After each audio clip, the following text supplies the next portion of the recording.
No, no, te mudan de aquí para arriba nada más. La Concha, pero estoy con Paco y con Félix aquí en la calle y no sabemos Que son gratis, ¿no?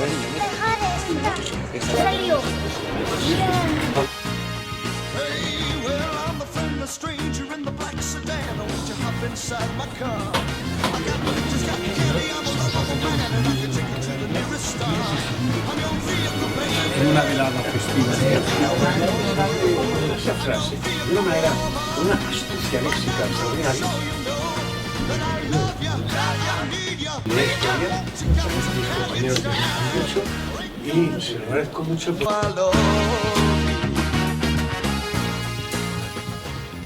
La primera vez que estamos aquí y bueno, es un día estupendo. Y ahora paso la palabra a José Luis. Reiterar en primer lugar todos los agradecimientos que ya creo que ha hecho. Y bueno, en segundo lugar voy a ser breve. Voy a contar un poquito pues cómo ha sido esta selección de textos, cómo surgió, cómo ha sido la historia, que en realidad tampoco da para mucho, o da para muchísimo, depende cómo se mire, ¿verdad? Bueno, yo creo que la idea se nos ocurrió efectivamente durante una carroñada, ¿no? ¿Es así? Una carroñada. Una carroñada. Explica lo que es una carroñada, porque Es una carroñada, nadie sabíamos exactamente qué era, y fuimos unos cuantos amigos de Valencia, y resultaba que teníamos que llevar toda la carroña, todos los desperdicios, a que se lo comiesen las águilas, aves necrófagas. aves necrófagas. Todas las aves necrófagas, habían más aves necrófagas de lo que pensábamos. Y bueno, efectivamente creo que, no sé si se nos ocurrió ahí, Me parece que es... o, Llega, Antonio, llega aquí... o se nos ocurrió a la salida de misa de 12, como también decía Lerín, no me acuerdo. La cuestión es que empecé el trabajo en muy mal momento o en muy buen momento, porque empecé la selección de textos bajo los efectos de algo que me daban y que también me tenían en un estado de entre el sueño y la vigilia, podríamos decir. Entonces, la verdad es que me resultó muy fácil, muy sencilla hacer la selección. Me atuve en la mayor parte de los casos, sobre todo en la segunda mitad, que va cambiando la escritura leriniana a lo largo de estos años, ha ido cambiando un poquito. Entonces me atuve a las marcas que yo encontraba en los poemas, en los diversos textos, y la otra parte la hice sencillamente por intuición. ¿Qué podía ser un sueño? ¿Qué no podía ser? Cuando tenía alguna duda, se lo preguntaba a Lerín, yo siempre lo llamo Lerín, de toda la vida, y no hubo ningún tipo de problema, excepto en una cosa que yo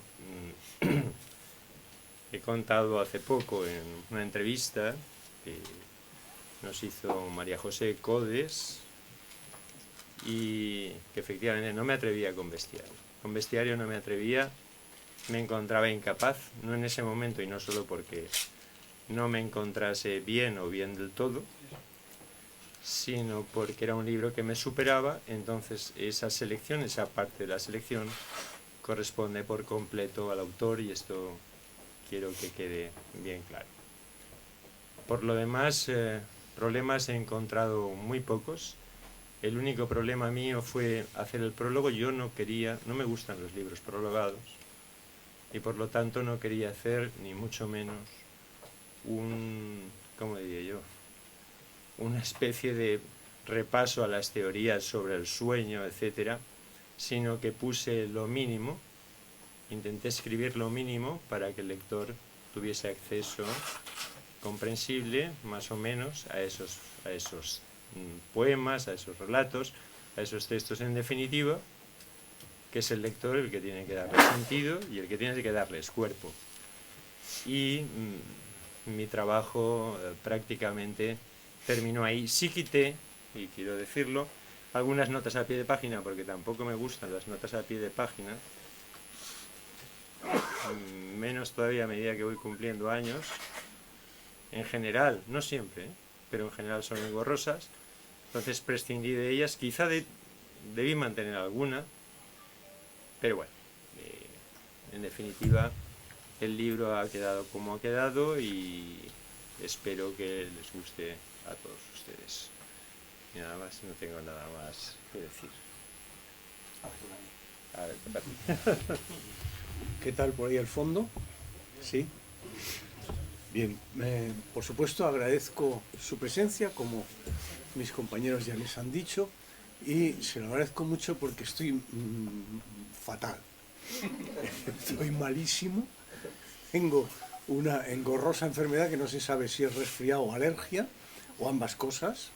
He tomado como 14 psicotrópicos, entonces ustedes perdonarán si digo alguna imbecilidad, cosa que es prácticamente inevitable. Primera cuestión sobre la edición. La edición es preciosa. El libro es magnífico. Ya prácticamente nadie edita así. Y yo no nos conocíamos, pero quiero felicitarte porque es uno de los libros más bonitos que he visto en los últimos 10 años.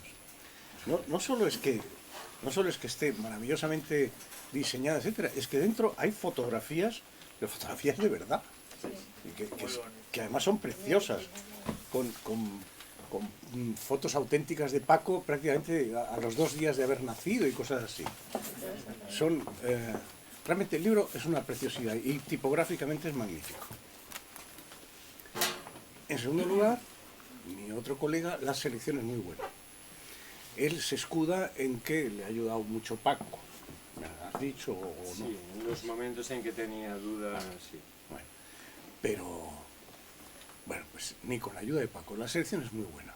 Conozco toda la obra de Paco, prácticamente la he escrito yo, y nos conocemos desde que teníamos, ¿cuánto? ¿15 años? Menos, 14 años. Entonces, conozco muy bien su obra, la selección es muy buena, realmente muy buena, y es además una antología perfecta, por ejemplo, para quien todavía no se haya atrevido a entrar en ese mundo, que es un mundo muy especial. Ahora hablaré 5 minutos, no hablaré mucho porque queremos que hable Paco, que es realmente un orador extraordinario. Es una perfecta introducción en el mundo de Ferrer Lerín. Me gustaría matizar algo que ha dicho el prologuista, que es sobre el mundo onírico, sobre los sueños, sobre la influencia del mundo onírico y los sueños en la literatura de Paco. Efectivamente, claro, en algunos casos sí se puede decir, mira, esta es la descripción de un sueño. Incluso en ocasiones el autor lo dice, esto es un sueño. No se lo crea, no es verdad. Es absolutamente imposible, y ahora si tuviéramos tiempo lo comprobaríamos texto a texto, es absolutamente imposible distinguir un sueño de algo que no es un sueño en la literatura de Paco. No porque todo sea un sueño o nada sea un sueño, sino porque es poesía real y verdadera. La poesía real y verdadera tiene una relación muy tangencial con eso que solemos llamar realidad, empiria, experiencia, mundo inmediato. La poesía está en otro orden y por eso es tan infrecuente. Hay millones de poetas, está lleno de poetas, sobre todo en Andalucía, pero poesía de verdad hay poquísima, pero poquísima. Y puedo decir, no por amistad, sino por auténtica objetividad, que Paco es uno de los pocos poetas contemporáneos, vivos. En realidad tendría que estar muerto para tener la importancia real. Su importancia real solo vendrá cuando casque, pero es imposible, no cascará nunca con la vida saludable que lleva ahí en los montes y estas cosas. Es una pena porque, en fin, es uno de los poquísimos poetas que todavía están con vida. La relación, además, de Paco con el onirismo de la poesía es bastante sencillo de explicar, aunque muy complicado de desarrollar. Se lo digo rapidísimamente para dejarle la palabra. Una mala novela es el 90% el esfuerzo del escritor, luego un 10% del lector para enterarse de que está hablando de Roma y no de París, cosas de estas. Una buena novela ya pasa a un 70% del escritor y un 30% del lector. Una buenísima novela, 60 y 40. Joyce, Kafka, da igual, ¿no? Pero la poesía es una inversión de los órdenes. En la poesía, el autor pone un 10%. Es el lector el que realmente tiene que construir ese mundo. Que ese mundo coincida o no coincida con el del autor es azaroso, pero no tiene por qué ser, no tiene por qué coincidir. La poesía está hecha para eso, para que cada cual construya a partir de esos versos, de esos, en este caso son prosas, ¿no? A partir de ahí que construya su propio mundo. Por eso podemos seguir leyendo tranquilamente al Marqués de Santillana sin que venga Pablo Iglesias a prohibirnos que leamos a un aristócrata de mierda que explota a las vaqueras de la Finojosa y estas cosas. Porque efectivamente el poema está ahí y estará siempre para todo aquel que esté dispuesto a hacer la operación rarísima y cada día más rara de construir a partir de lo que le da el poema. Los poemas de Paco son auténticamente poemas en este sentido. Uno tiene que construirlos. Al principio habíamos pensado en comentar algún poema, ¿no? Yo había seleccionado uno de los poemas que se lo recomiendo a los que quieran empezar, que es Elena Blum, ¿no? Sí. Elena Blum es un poema, si lo leen ustedes, verán cómo frase a frase, de una manera, con una astucia léxica extraordinaria, va construyendo una historia que en un mal novelista daría para 400 páginas, premio Planeta y 2 millones de euros para Paco. Pero como es poesía, dura una página. La concentración es potentísima. En cada línea se van liquidando lo que en la prosa de un mal novelista serían 30, 40, 50 páginas, ¿no? A lo mejor Paco se lo comenta. Bueno, si queréis, mira. No, es que leedlo vosotros, ¿no? Que no haya ninguna influencia, ¿no? Hastiado, Ferguson Lee se encamina hacia la paradójica e incontrolable región de la jovialidad. Este principio, ahí ya podríamos estar una hora. Primero, ¿por qué se llama Ferguson Lee? Y Paco nos está dirigiendo a un spaghetti western. Él quiere que el protagonista sea un... ¿Verdad que sí? ¿No? La ignorancia realmente es muy ososa. Ven ustedes cómo no tiene por qué coincidir la lectura del que lee el poema con la lectura del autor del poema. Tiene absolutamente nada que ver. Este es un héroe de spaghetti western y todo lo que se cuenta a continuación es un spaghetti western, posiblemente situado a la altura de Brihuega. Brihuega, sí. Más o menos, ¿no? Y él va dando datos. Fíjense en la siguiente frase. Espera que no veo. Resultan fáciles las primeras maniobras, ensimismamiento, súbita atención a brillantes objetos, atolondrado repaso a hechos inconcebibles. O sea, aquí ha concentrado en una frase 6 capítulos. Porque claro, cada uno de los fragmentos de esta frase necesita un capítulo de una mala novela. Si lo leen ustedes lo verán. Leyendo 2 páginas se han leído ustedes un bestseller de 400. Eso es poesía. Ustedes pueden decir, bueno, qué exageración, eso cómo va a ser poesía. Pues eso es poesía. La poesía es justamente una maquinaria que nos permite a cada uno de nosotros inventarnos un mundo absolutamente aparte de los mundos predecibles, de los mundos que llamamos reales, ¿no? Y que lo construimos a nuestra imagen y semejanza. Y la fuerza del poema es que eso lo puede hacer un tío en el siglo XIII, en el siglo XV, en el siglo XVII y todavía hoy. Ustedes cogen, miren los muros de la patria mía y se componen ustedes su poema. Por supuesto, ni son los muros del barroco ni son, o del Renacimiento, ni es la patria suya. Pero ustedes pueden construir lo que quieran. Resumiendo, la poesía de Paco Ferrer Lerín, por muy poco dinero, les da a ustedes la posibilidad de construir miles de mundos. Y no creo que sean soñados. Ojalá. Bueno, yo creo que el autor de un libro es el último que debiera hablar sobre ese libro, pero en fin, Voy a intentar corregir algunas de las cosas que se han dicho aquí impropiamente. Esto no se puede, es que me queda muy bajo, ¿no? Súbelo. ¿Y si lo coges con la mano? Como un cantante. Ahora Shaz Aznavour ha vuelto, ¿eh? Bueno, digo, el caso concreto de Helena Blum. Helena Blum es un relato absolutamente realista. Sus protagonistas son gente extraídas de la realidad más inmediata. Ferguson Lee no es un personaje del Spaghetti Western, es un ornitólogo británico muy considerado. por supuesto. Pero eso sale al final del poema. Se sale, aclara, claro, se aclara. Y la protagonista, Helena Blum, era realmente Helena Riera Blume, que como muchos de ustedes sabrán, fue una de las personas implicadas en el caso de los niños de Dios, también llamado secta Zeiss. La secta Zeiss fue una secta que en los años 70 fue muy importante en este país. Al principio estaba radicada en Cataluña, luego se trasladó a Valencia.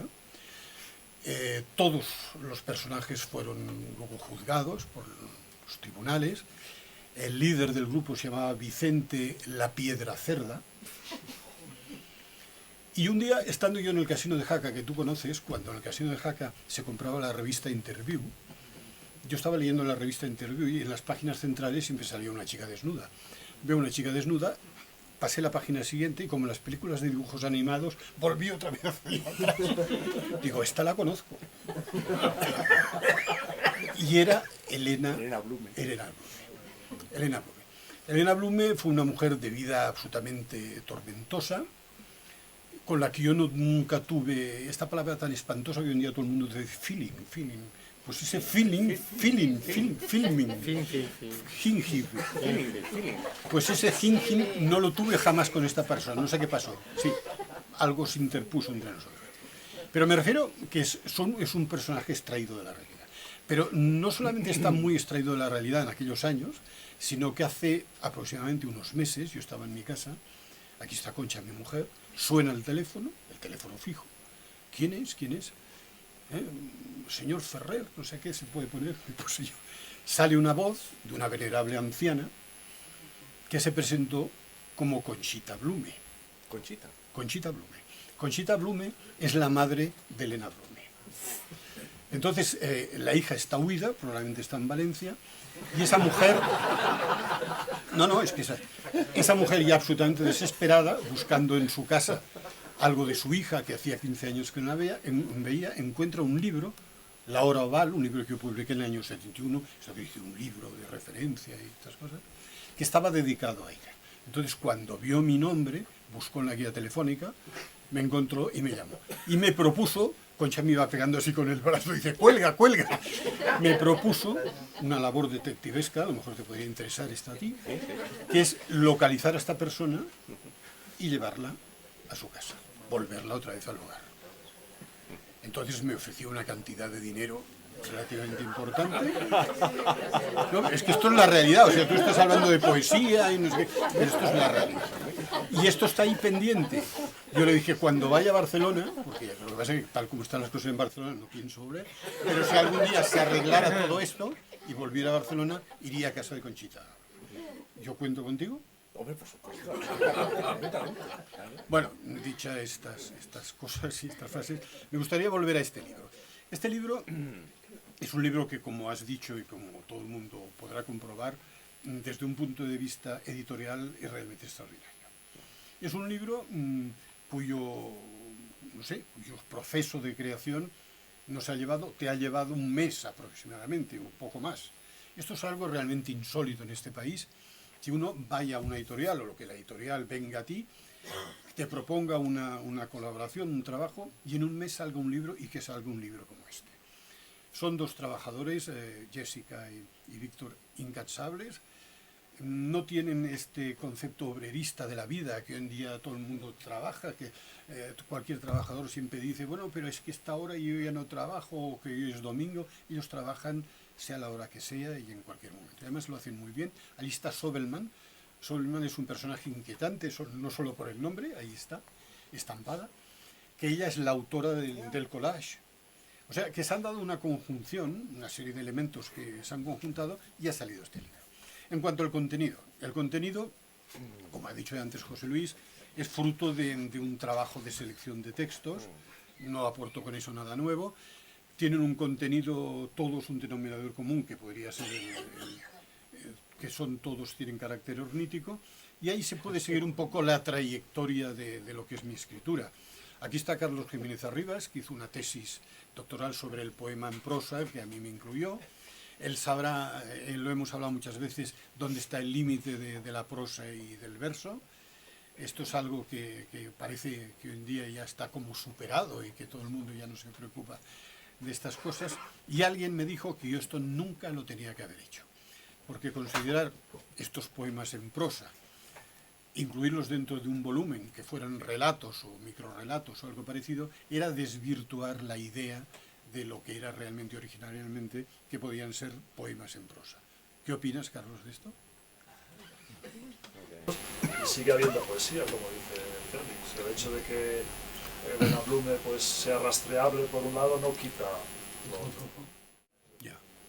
Lo que dices es completamente cierto. Yo actualmente, empleando otra palabra que todo el mundo emplea actualmente, pero no queda más remedio, me siento muy cómodo con estos textos breves que aparecen al final, que son textos inéditos, que son los que he ido colgando en mi blog durante estos últimos años. Yo he encontrado ahí, ¿cómo es esto? La horma de mi zapato, ¿es esta la expresión? La horma de mi zapato. O el zapato. Bueno, pues he encontrado realmente no sé, el continente de lo que yo quiero escribir y de lo que escribo y con lo que yo realmente me encuentro bien. Son breves, son absolutamente sintéticos, aquí también se ha hablado de síntesis, ¿no? Un día hablando con tu amigo, Javier Marías, sobre todas estas cosas, Javier Marías también un día me acompañó, fuimos de carroñada en Barcelona. Ah, ¿en Barcelona? Sí, cuando Javier Marías salía con tu hermana. Bueno, ya, pero sí. No, eso por supuesto. Es decir, ¿en Barcelona hay buitres? Bueno, es decir, no... No, metáfora no. Íbamos al Prepirineo de Lérida. Entonces me acompañó y este chico nunca entendió nada, porque íbamos allí y decía, pero a ti esto te interesa, porque el buitre es la cifra del... Y no, o sea, yo iba a ver el buitre porque realmente pasaban hambre y le suministraban. Bueno, pues un día hablando con Javier Marías sobre estas cosas, claro, lo que yo despacho en una línea, Javier Marías tiene para una saga de novelas. ¿Lo que explica? Sí, es esto lo que es explicado, pero es que esto realmente... Yo admiro a Javier Marías porque yo sería incapaz de dilatar las cosas de tal modo. Pero yo he llegado a esta síntesis, no me resisto a leer algún... No sé, ¿cuál? ¿Leemos alguno? ¿Cuál es el del monstruo? La casa. Hay varias. Las hormigas. Que a mí me gusta muchísimo. La casa que lo ha hecho con La casa. Pero La casa es un texto, esto sí es prosa poética claramente, pertenece a un libro de poesía, porque claro, es que esto también hay que tenerlo en cuenta, y es sumamente triste. Es un texto, un poema que después de leerlo normalmente lloro. No, eso no es una exageración, y a veces lloramos en familia. Porque, claro, en el poema estoy yo, está mi esposa y están mis hijos. Y claro, se nos hace a todos un nudo en la garganta. Yo no sé si es muy oportuno leerlo en una velada festiva. Sí, ahora ya, después de lo que has anunciado, estamos todos esperando veros ver. Pero no, léelo tú, Pero no José Luis. lloremos, ¿eh? Lo va a leer José Luis Falcón. Regresé a los 30 años de mi muerte. La casa, vieja, sin aquella mano de pintura que nunca pudimos dar. Los libros sepultados por el polvo. Los muebles devorados por la carcoma. Ni un rastro de los míos. Mi mujer, enterrada lejos, en el sur seco y amarillo. Mis 2 hijos, a los que tanto quise, irremisiblemente borrados, sin pistas para saber qué habrá sido de ellos. Subo y bajo las escaleras, cojo el ascensor, recorro el inmenso garaje, paseo por la acera, pero no conozco a nadie, no queda nadie de aquel tiempo. Y no me puedo preguntar a esa gente extraña por qué no me oyen y quizá ni me ven. No debí volver. Bueno, Esto es tremendo porque tenía ese mismo sueño. así tu padre tenía este mismo sueño. Esto es impresionante, ¿eh? Solo que empezaba en un autobús El sueño de mi padre empezaba en autobús y efectivamente no ¿Y si sacáramos esto de aquí? no conocía a nadie y entonces no sabía dónde ir. Es un sueño muy parecido y que termina de la misma manera. Por eso a mí también cuando lo estaba leyendo pues me ha afectado. Bueno, este es un texto que no tiene nada que ver con esto, se llama Manoseo de un vientre. Tras algunos meses de duda intensiva, le he tocado el vientre. Ella se pegaba, yo estaba sentado y de pie ofrecía bajo el popelín su abultado vientre. Me rozaba el cuerpo. Hoy me he decidido. Ella lo esperaba. No he movido un músculo. En el vestuario he explorado a fondo. Y han caído al suelo multitud de hormigas. Una rara hinchazón conectada al útero. Hormiga vaginal, Dorilus pudenda, cunden en las partes, común en el Bierzo. Este es un texto absolutamente desenfadado, pero que está dentro de la misma línea de la brevedad, de la síntesis. Sí, además. Yo creo que podrías opinar, dar alguna... Sí, que da la impresión de que cada vez, pues sí, en cierto sentido es más sintético y también las palabras, digo el proceso, ¿no? En el proceso de escritura, y que también las palabras están tan bien escogidas que a veces simplemente un adjetivo, que lo ha dicho ya Félix, te levanta, ¿no? Es decir, en el buen sentido de la palabra, pero ¿Cuál? es que no recuerdo cómo se llama, lo tengo por ahí señalado, llevo un lío con las gafas que no veas. A ver. Nosotros somos como los Rolling Stones, ¿no? Que entre los tres sumamos 247. No me despista. Este me encanta porque es Morcas. Sí. Pues léelo. Morcas. Esto del micrófono es un desastre. Sí, pero es que no se puede sacar. Bueno, vamos a ver. Este es un poquillo más complicado. Servidor mulato del príncipe Juan. Según cuenta Borsilao en su Historia de Brasil, Morcas era el paje perfecto. Nunca dio la espalda a su señor porque carecía de ella. Es Lavedán quien dice averiguar el significado de esa afirmación. Llega San Pablo en 1821 y tras sobornar al encargado del cementerio y contratar a 2 falsos sepultureros, exhuma el cadáver. De haberlo sabido antes, ninguno hubiera participado en la ilícita faena.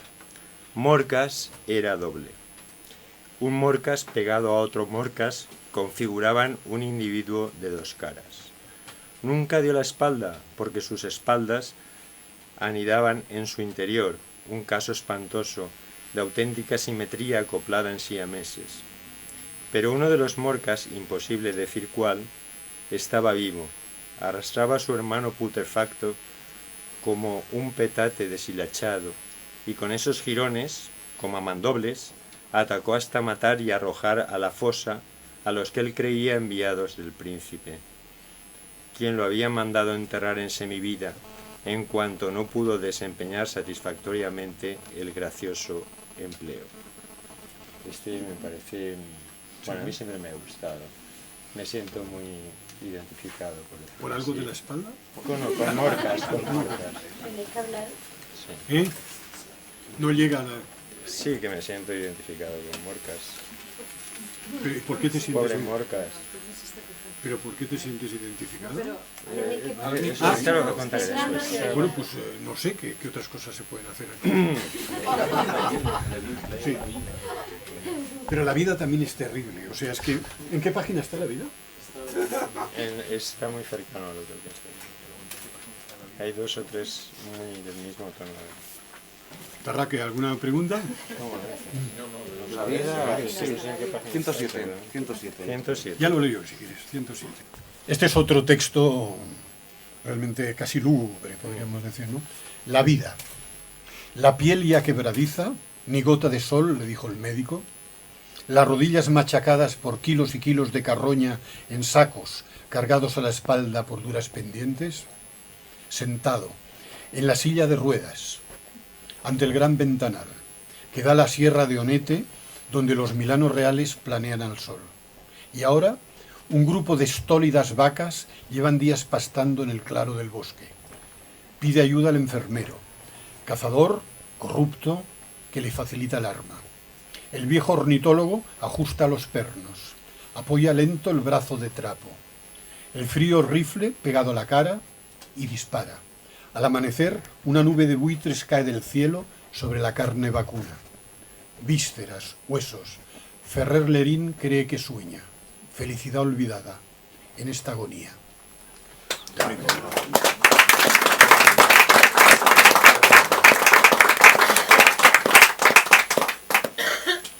Bueno, pues no sé. Bueno, este es un texto también muy divertido que se llama Mineros. Dice, hay algunos espíritus que bajo la forma de cabras se complacen en atormentar a los mineros.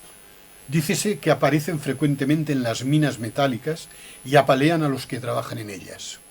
Otros espíritus, en forma de cuervos grandes de un codo, son beneficiosos para los obreros, ayudándoles a ahondar la tierra y a sacar las piedras, aunque algunos, según dice Olao Magno, tengan una particular inclinación al mal y hagan rodar hacia el interior de la mina, cuando los mineros duermen, las piedras ya sacadas.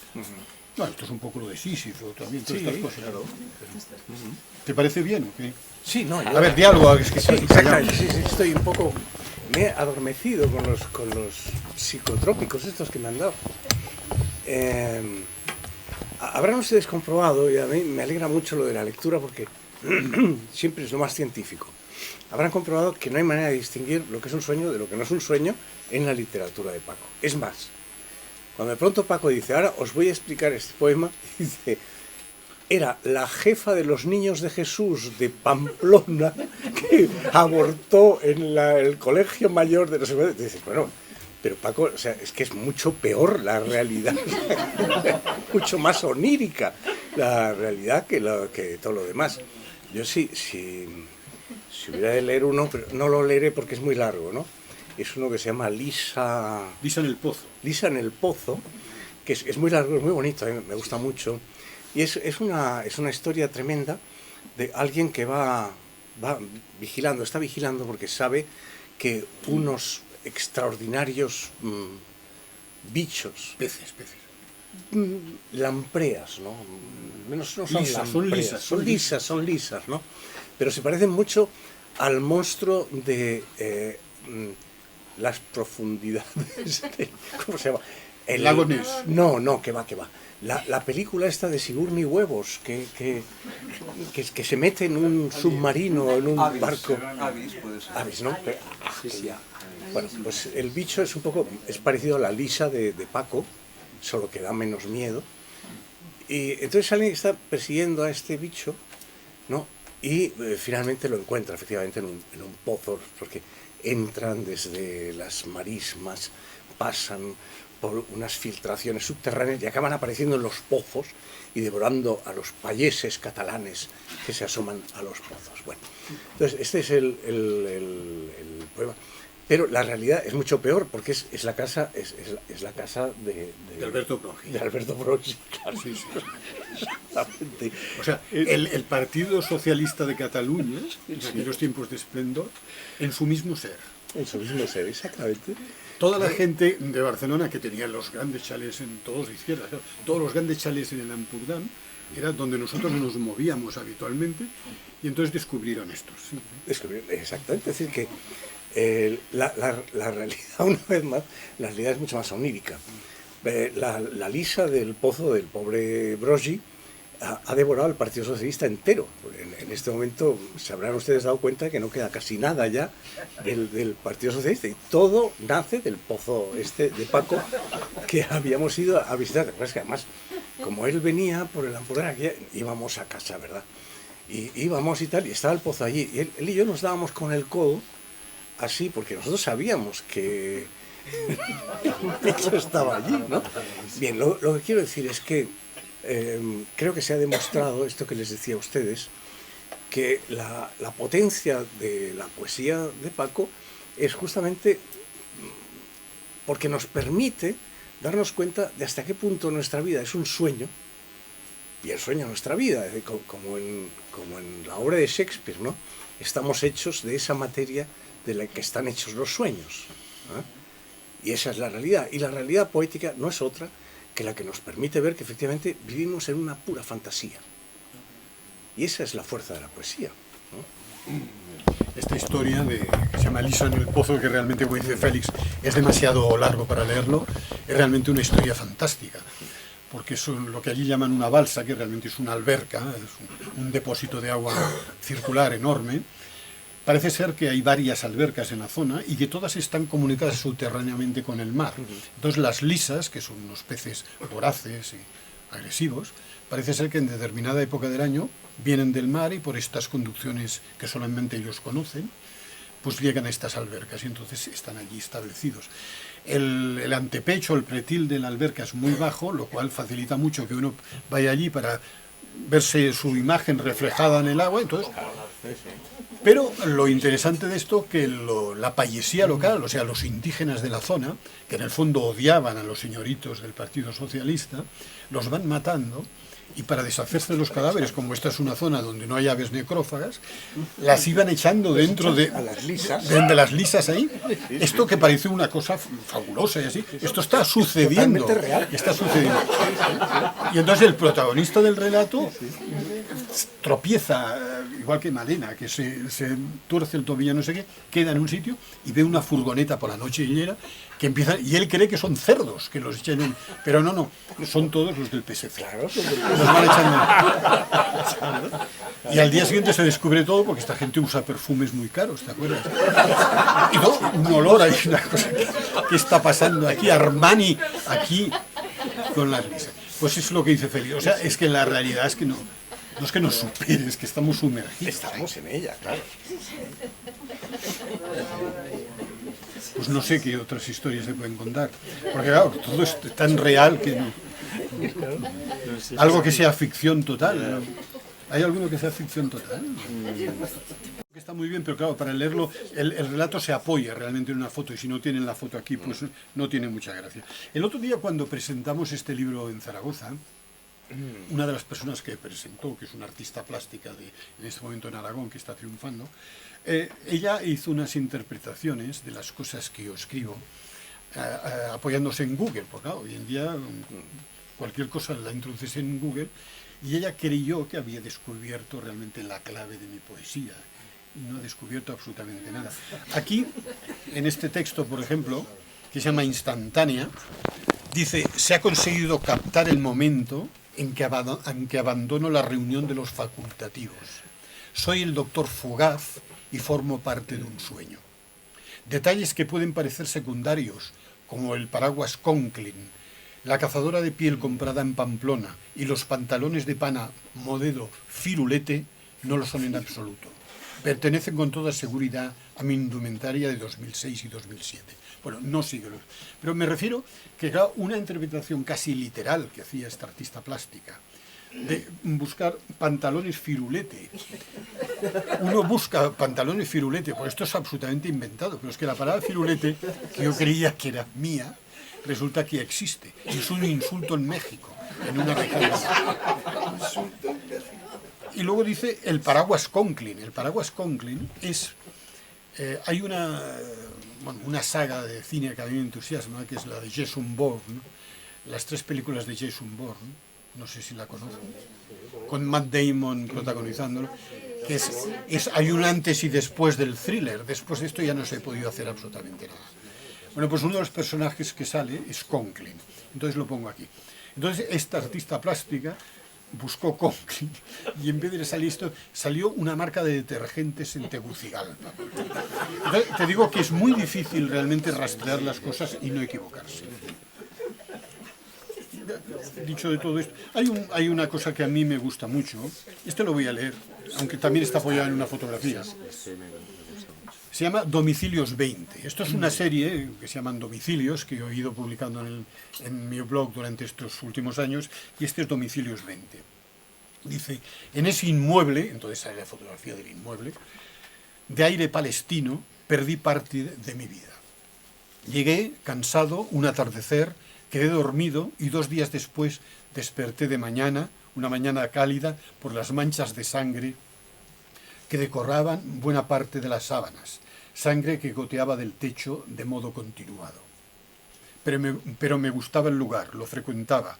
Accedía por una puerta que ya no existe, llegaba a esa 6ª o 7ª planta, un angosto espacio, final de la escalera, rellano de cemento, entrada ahora abierta a una vivienda de habitaciones variables, no por los muebles, que apenas había, sino por las habitaciones en sí mismas, por su tamaño y por su número, siempre aumentando y disminuyendo. Una vivienda que en los seísmos frecuentes se balanceaba como una rama fina, y yo al volver la calma miraba, sin apenas vértigo, por las ventanas y veía una plantación de caucho y a veces un gran embarcadero algo alejado. He leído esto porque ahí se suscita una cuestión que a lo largo de mi vida literaria sobre todo, se ha dado en muchas ocasiones, que es lo que yo denomino, o alguien ha denominado también, el plagio inverso. Es evidente que me copian. Pero claro, me copia gente que murió hace 200, 300 y 400 años. La gente dice, no los copiarás tú. Digo, no, porque yo soy una persona que prácticamente yo no he leído. Yo tengo muchos libros, pero nunca los he leído. Entonces, es algo realmente sorprendente. Góngora, por ejemplo, Quevedo. Con Cervantes no me atrevo, sobre todo si está Francisco Rico. Que son gente que realmente las cosas que ellos escriben son las cosas que yo escribo. Entonces, el otro día, no sé quién fue, también en Pamplona, que dijo, esto de estas habitaciones que menguan, que aumentan y menguan de tamaño, esto está sacado de un relato, siempre es Monterroso el que citan, Sí, Monterroso, sí. aquel del dinosaurio, no sé, de Monterroso. Yo Monterroso, hace cosa de 1 mes y medio, supe de la existencia de este señor. O sea que es, nada, un caso de plagio inverso. Yo no sé si estamos ya agotando un poco al respetable, no sé si... Ahora es aquello que siempre se dice, ¿alguien quiere preguntar algo? Nadie ha hablado del título. ¿Del qué? El título. ¿Del qué? El título, es que Bueno, teníamos dos... El título, vamos a ver, como hay una tradición en estas cosas, que siempre un libro que tiene relatos, el título del libro es el título de uno de los relatos. Este relato, que es un relato que se publicó hace 53 años, me parece, yo lo escribí hace 53, 54 años, es un relato muy largo, que tampoco vamos a leer, que tiene un título que no tiene nada que ver con el contenido del cuento. Mansa chatarra es un sintagma realmente sorprendente. Yo mismo estoy maravillado, que hace 50 años alguien tuviera una idea tan genial. Luego me he dado cuenta que todas las vocales son AES, por ejemplo, esto es un fruto del azar. Y luego, claro, no sé si esto se podría llamar un oxímoron. Bueno, los profesores me rodean. No, hombre. No es un oxímoron, porque por un lado es mansa y por otro lado es chatarra. No se oponen, no se oponen. Pero vamos, no deja de ser chocante que en 2 palabras, porque nunca, esto sería un ápax, quizá nunca a lo largo de la historia se había dado el caso de unir 2 palabras tan dispares, ¿no? Entonces estoy realmente satisfecho. Entonces, a la hora de buscar un título, pues pusimos este. Entonces me he encontrado con un problema, ya te he contado antes, que ahora me están traduciendo al inglés americano de una universidad de California, lo cual he de contarlo porque estas cosas, para lo único que sirven es para contarlos, porque luego el libro...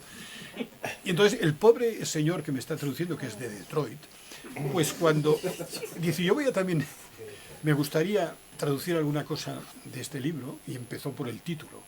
Y claro, ¿qué hacemos aquí? Ahí se quedó. Hemos mirado en tu casa, hemos estado consultando un diccionario, y cómo traducimos esto. Porque él entonces empieza a preguntar, ¿y con esto qué quiere decir con eso? Bueno, sí. ¿Qué más? Dile a Paco que diga algo. Pero es que no lo veo. No, está por ahí detrás. Espera. Por favor, Paco Rico. ¿Se ha escapado? ¿Se ha escapado? Está fumando. Está fumando. No, porque sí, una persona adecuada para... Es una persona para que comande. Dile que le estamos esperando que venga. Félix, una pregunta. Sí. Mansa chatarra, que como dice Paco, lo escribió hace 50 años y ya os conocíais. Tú toda la evolución de la obra de Paco, ¿Este libro qué papel juega en toda su obra? Yo al principio lo he dicho, ¿eh? A mi entender es una magnífica introducción.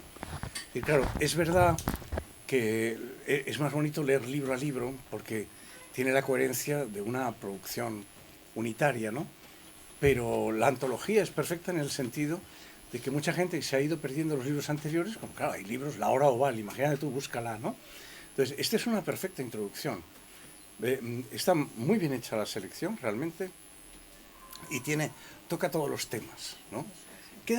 Ha quedado fuera una parte de la poesía de Paco que a mí me gusta mucho y ha sido muy discreto aquí, que es la poesía sexual. Hay un conjunto de poemas muy guarros de Paco que me gustan muchísimo. Seguro que son míos. Y que aquí, mira, aquí está el profesor. Profesor. ¿Para qué soy llamado? Venga usted para aquí. Para que yo creo. Para hablar de poesía. Es que hay una foto en la Wikipedia, en el artículo de Francisco Rico, que luego, no sé yo, la buscas y sale que es Francisco Ferrer Lerín. Pero parece que tampoco es. Si alguien... Sí. A ver, sí, esto es muy interesante. Claro, Yo soy creí que era por Francisco eso, Ferrer. ya lo sé. ¿Qué tal? ¿Cómo estás? Creí que era por eso. Cuidado con el cable. Permitan ustedes que les explique lo que ahora el profesor Rico, con su claridad habitual, les está explicando. Se lo digo porque yo lo he constatado. Si van ustedes a Wikipedia y miran Francisco Rico Manrique, académico de la Real, etcétera, etcétera, sale efectivamente la biografía del profesor Rico, pero la fotografía que figura en la Wikipedia no es él. Sin embargo, se parece muchísimo a Paco Ferrer Lerín. Me parece un poema de Paco Ferrer Lerín, verdaderamente. Pero es verdad, yo lo he constatado. Y si van ustedes a casa esta noche y lo miran... No, que esta noche. Ahora mismo. Te cojo aquí, te mato. He sido descubierto.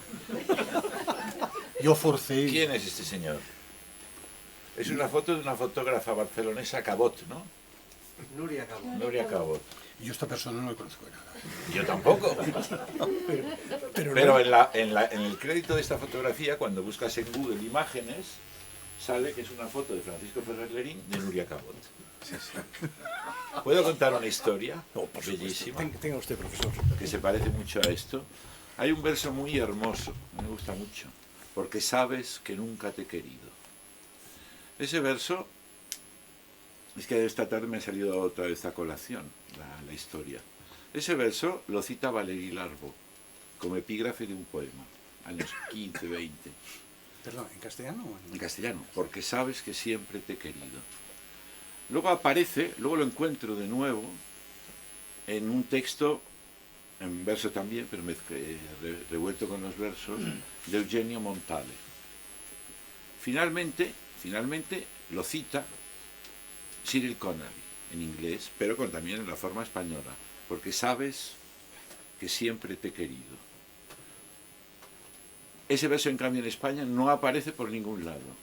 No es ningún poeta conocido, ni Andrés Trapiello, ni Pedro Ginferrer, ni Luis María Ansón, ni yo mismo, que somos memoriones de versos, sabemos de dónde procede.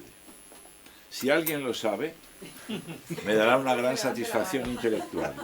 Yo pienso que no es de un poeta en realidad, sino que debe ser de algún cuplé, a lo mejor Tórtola Valencia, algo que estaba de moda en aquellos años. Y lo que sí puede explicar bastante bien es que Valéry Larbaud era amigo de Montale. Y evidentemente Cyril Connolly había leído a Valéry Larbaud. Ahí podría haber un caso de plagio inverso, porque como tú bien sabes, yo traduje a Montale. La traducción de Ossi Di Seppia que corre por España, la traduje yo. Entonces quizá yo introduje dentro de la traducción de Ossi Di Seppia este verso. Yo he estado de tertulia 10 veces o 12 con Montale. Y esto no...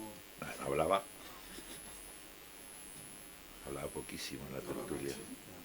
Pero él sale, el verso estos sale en algo de Montale, lo cita. Sí, sale en Montale, sí, sale, no sé. Pero lo incorpora en un poema, esto no. Sí, está incorporado a un poema, sí, está incorporado, pero en español siempre. Y es un verso español muy bonito, y a veces es un perfecto endecasílabo, porque sabes que nunca te he querido. ¿Que nunca? Que nunca te... Sí, porque sabes, sí, perdón. ¿En qué estaría yo pensando? Porque sabes que siempre te he querido. Y quiere decir que nunca aparece en España. Esto fue una pantoja. Sería, es que yo lo pienso, que será una copla o algo. De León y Quiroga. No es de época, León y Quiroga son posteriores. Bueno, igual podríamos cerrar la sesión sobre este maravilloso ejemplo de cruce de onirismo, realidad, poesía y experiencia. Lo digo porque nos esperan a cenar la princesa y el... Como queráis. Lo que pasa es que parecía que la gente se estaba animando Bueno, a preguntar. Lo de la princesa es verdad.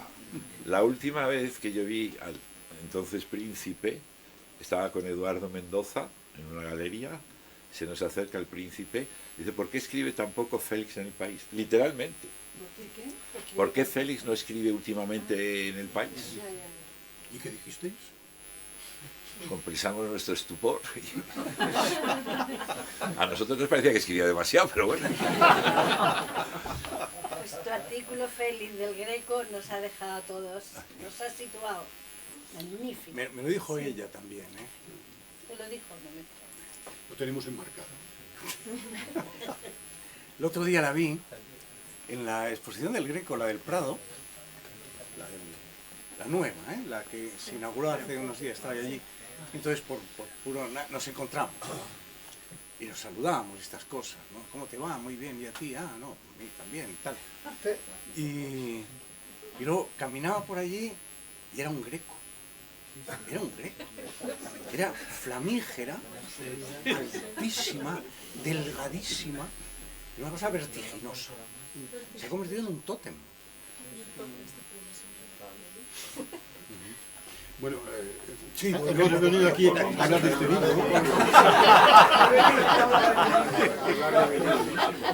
A ver, enséñame.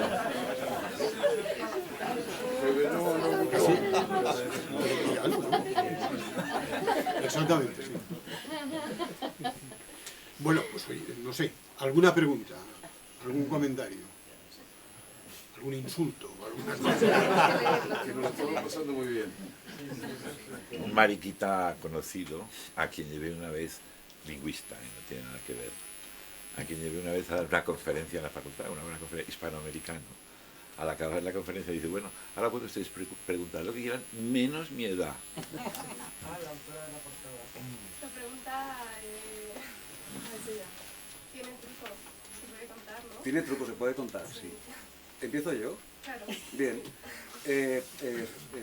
Con Sobelman ya habíamos trabajado para la editorial, hiciste una cubierta también del libro anterior, del libro de los milagros.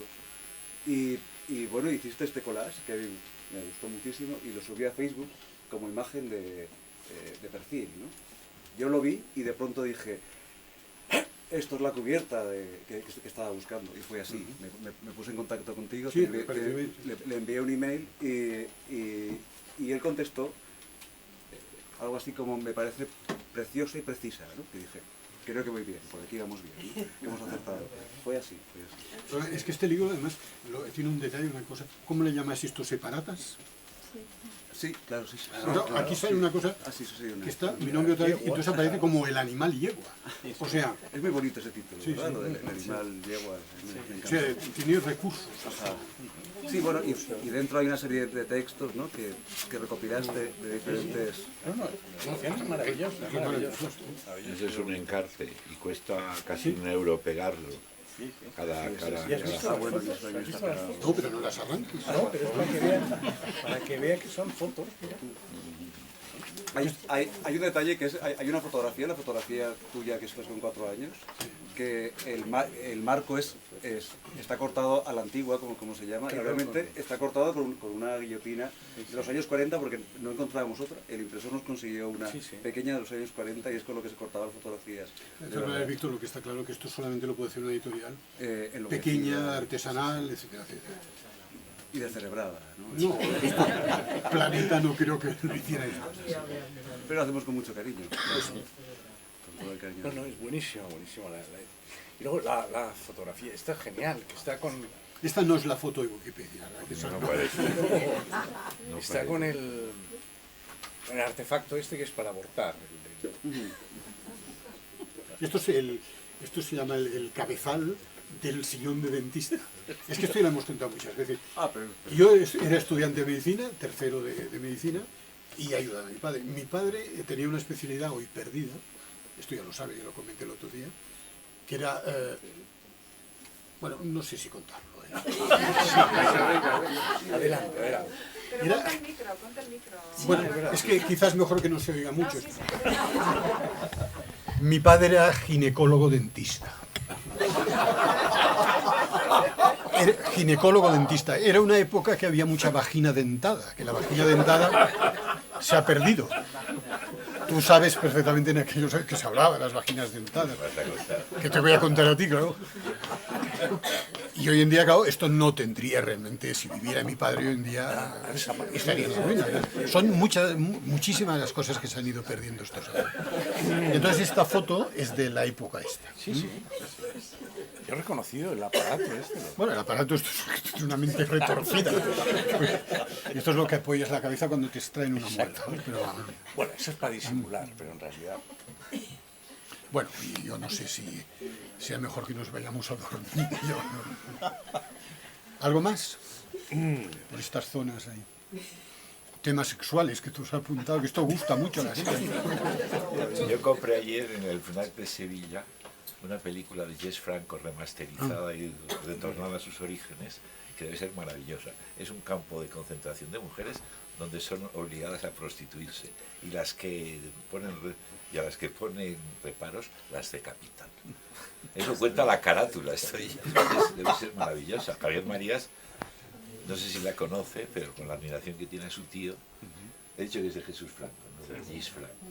¿Y el título no lo recuerda? No, es algo así como cautivos o cautivas, o no, campo algo. No, campo de Bramante, quizá. Bueno, pues ya está. Muchas gracias.